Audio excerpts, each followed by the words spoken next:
2017 में, ये मेरे सामने, आपके सामने मैं एक कागज दिखा रहा हूं, 2017 में हरदीप पुरी जी थे president and chairman of the governing council of the research and information system for developing countries, RIS।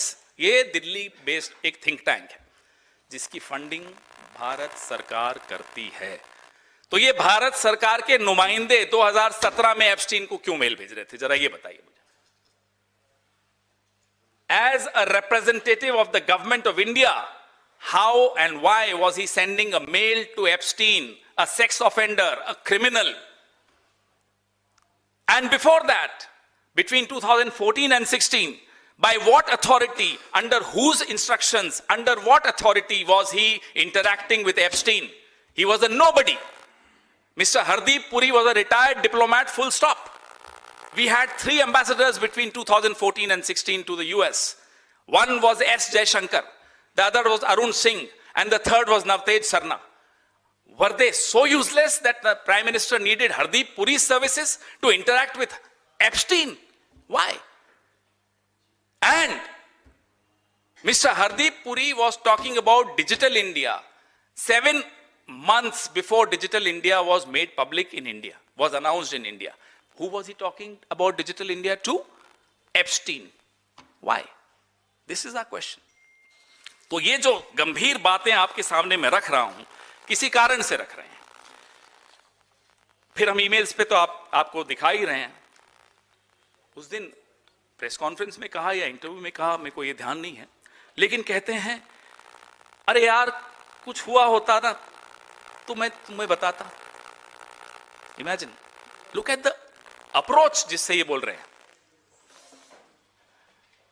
कि अगर कुछ हुआ होता तो मैं तुम्हें बताता, मैं तो इसी पे रह गया।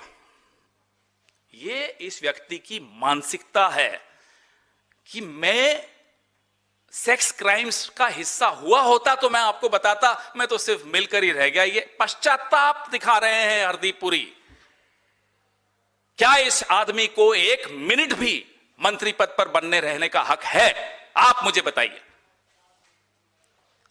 लेकिन बात सिर्फ हरदीप पुरी पे नहीं रुकती। हरदीप पुरी कठपुतली है, नहीं तो ये भीख मांगते हुए नहीं। Jeff can I see you? Jeff क्या मैं आपसे मिल सकता हूं?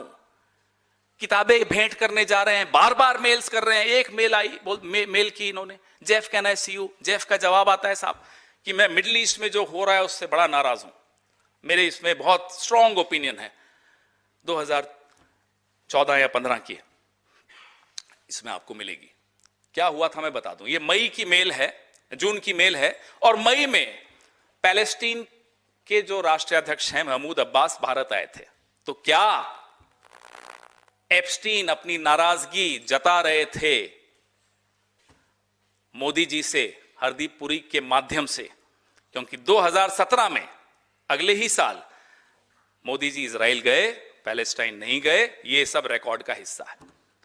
नाराजगी क्या थी एप्स्टीन की मिडिल ईस्ट की पॉलिसी से हमारी, जो वो हरदीप पुरी के माध्यम से मोदी को बता रहे थे? विदेश नीति कौन चला रहा था इस देश की? विदेश मंत्री तो नहीं चला रही थी सुषमा जी, क्योंकि उनके माध्यम से तो कोई मेल नहीं आ रही, उनका तो नाम भी नहीं है इसमें। एस जयशंकर का नाम नहीं है जो कि राजदूत थे, अरुण सिंह का नाम नहीं जो राजदूत थे, नवतेज सरना का नाम नहीं जो राजदूत थे। तो कौन चला रहा था? नरेंद्र मोदी, एप्स्टीन और हरदीप पुरी। यह विदेश नीति थी हमारे देश की। और फिर उसके बाद का तो सब कुछ सार्वजनिक है ही। ये कहते हैं कि मैं मिडिल ईस्ट में जो हुआ उससे नाराज हूं, I have a strong opinion. फिर मोदी जी उस गलती को सुधारते हैं, इजराइल जाते हैं, पैलेस्टाइन नहीं जाते हैं। उसके बारे में क्या कहते हैं? जेफरी एप्स्टीन कहते हैं कि सॉन्ग एंड डांस कर रहे थे इजराइल के सामने। किया ना, ये सब आपके सामने है ना।